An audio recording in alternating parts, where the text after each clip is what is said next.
In this lesson, we will define perpendicular lines and establish criteria for two lines to be perpendicular. Much of the work done in this lesson will be still around calculating slope of lines. For defining perpendicular lines, we simply state that two lines L1 and L2 are said to be perpendicular or normal to each other if they intersect each other at an angle of 90 degree. And for criteria, if the product of slopes of both lines is equal to -1, then lines are called perpendicular. And if the product of slopes of two lines is anything other than -1, they are not perpendicular. Well, we will prove this, that for two lines to be perpendicular, product of slopes is equal to -1. Let's get started to prove how that happens. Here we have line L1, which is making an angle of theta with positive x-axis. And then there is another line L2, which is making an angle of 90 degree with line L1. So in total, what will be the slope of line L1? We know that slope is equal to tangent of the angle which a line makes with x-axis. So if M1 represents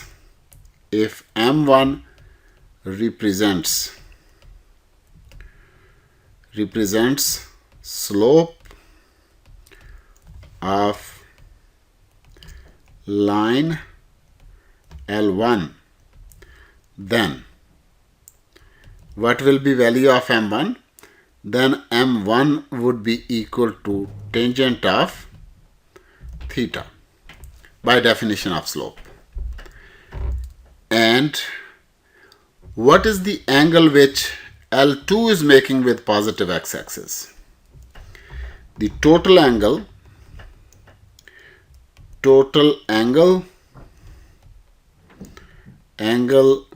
which L2 makes with positive x-axis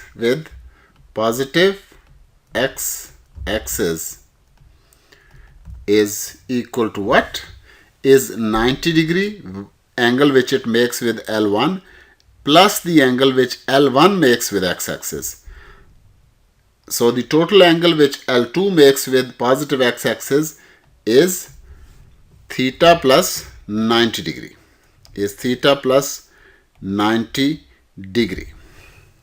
So now if M2 is slope of L2, so if M2 is slope of L2, then M2 would be equal to obviously tangent of the angle which L2 makes with positive x-axis. So this will be equal to tangent of theta plus 90 degree. So if we expand this from the results of trigonometry, we can in fact prove this, but we don't have to prove it over here. And one result you can use from trigonometry is that tangent of theta plus 90 degree is equal to minus cot theta, and this is equal to -1 over tan theta. And if you want a full expansion, we can do the full expansion too, but that expansion will be a bit of overkill here.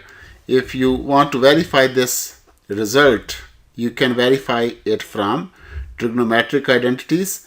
So this is the result for now which I am going to use, is tan theta plus 90 degree is equal to -1 over tan theta. So let me write it here. This will be equal to -1 over tan theta. But from equation 1, what is the value for tan theta? But from equation 1,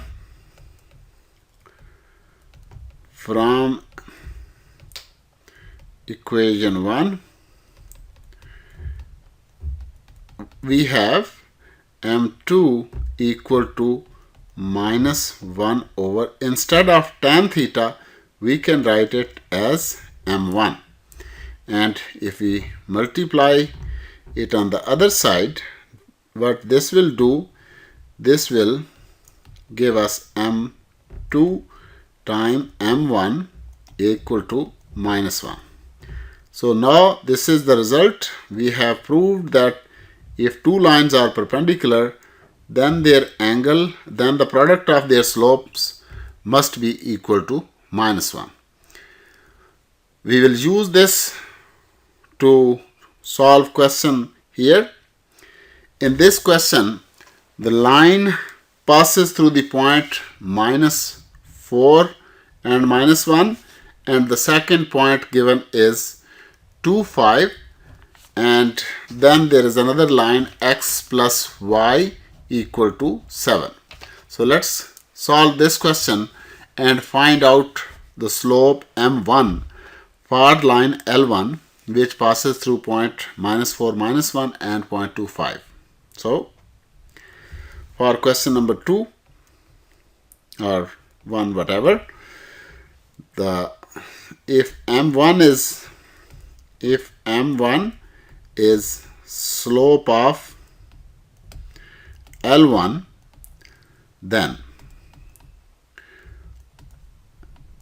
what are those points? The point A is given that this point A has coordinates minus 4, minus 1, and the point B has coordinates 2, 5. So let's call this as x1, y1, because that's what we always do. We label the starting point with x1, y1 and the end point with x2, y2.